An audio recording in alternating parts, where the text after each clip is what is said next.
ಕಾಣೆಯಾದ ಖಜಾನೆ. ಒಂದು ಸುಂದರವಾದ ಚಿಕ್ಕ ಗ್ರಾಮದಲ್ಲಿ ಅರ್ಜುನ್ ಮತ್ತು ಮೀರಾ ಎಂಬ ಇಬ್ಬರು ಸ್ನೇಹಿತರು ವಾಸಿಸುತ್ತಿದ್ದರು. ಒಂದು ದಿನ ಅವರು ಒಂದು ಹಳೆಯ ನಕ್ಷೆಯನ್ನು ಕಂಡುಹಿಡಿದರು.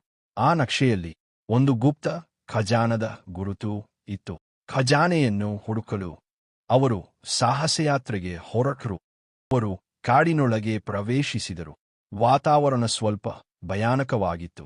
ಆದರೆ ಅರ್ಜುನ್ ಧೈರ್ಯದಿಂದ ಹೇಳಿದ, ನಾವು ಒಟ್ಟಿಗೆ ಇದ್ದೇವೆ.